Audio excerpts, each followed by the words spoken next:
Баршаңызға сәлем. Бүгін Спартак деген торт жасаймыз. Ол үшін қаймақ, ұн, сары май, қант және де жұмыртқа қажет болады. Бірінші жұмыртқамызды алып, жарып алатын боламыз.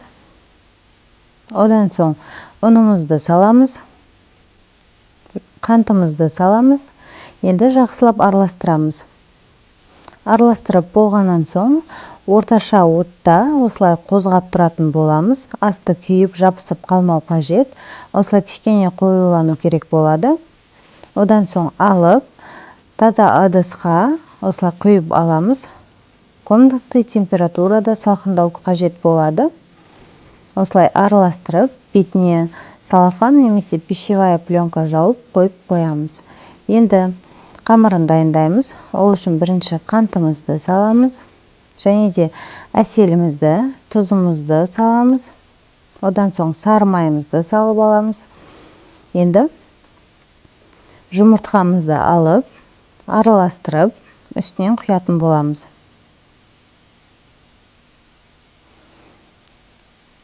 Ал енді жақсылап бір араластырып аламыз.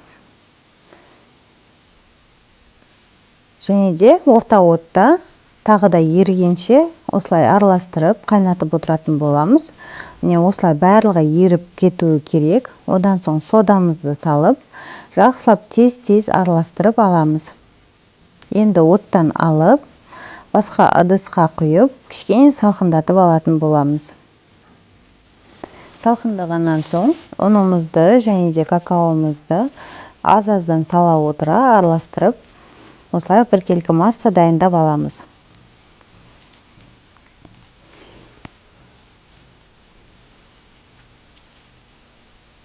Жақсылап араластыру қажет болады. Осылай дайын болды.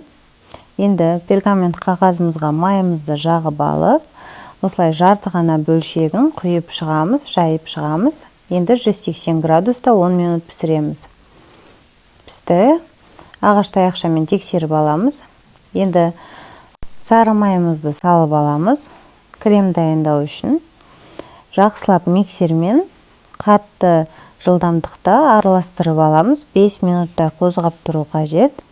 Міне осындай болады. Одан соң аз-аздан осылай бір-бір қасықтан сала отыра, бірге қозғап дайындаймыз кремді. Міне крем дайын. Енді корждарымызды дайындаймыз. Корждарымызды кесіп шығамыз. Негізі 6 бөлшекке бөлу керек. Мен 2 ғана бөлшекке бөлдім. Ұзындау үлкендеу болу үшін. Осылай бірдей қылып кесіп аламыз. Енді қалғандарын алып қоямыз. Оны бетіне әсемдеуге қажет болады. Енді кремімізді осылардың үстіне құйып шығамыз барлығын.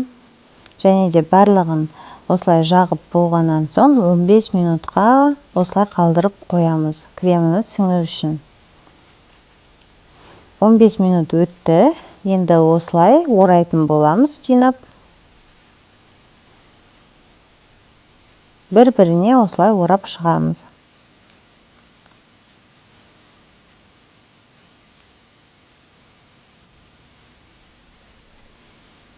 Міне осылай орап дайындап алдым. Енді қалған кремдерімізді үстінен жағып шығатын боламыз.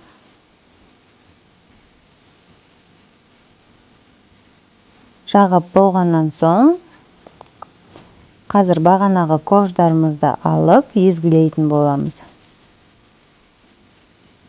Майдалап осылай езгілеп алу қажет. Онан соң үстіне сеуіп шығамыз. Сонымен дайын.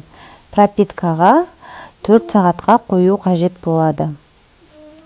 Холодильникке салқын жерге салып қою керек. Біздің тортымыз дайын. Мен жарты сағатқа ғана салдым. Осылай кесіп бере берсеңіздер болады. Негізінде сол кем дегенде 2 сағатқа салу керек. Осылай кескен кезде өте әдемі болып көрінеді. Астарыңыз дәмді болсын. Видеоны соңына дейін көрсеңіздер, міндетті түрде подписка жасап кетіңіз.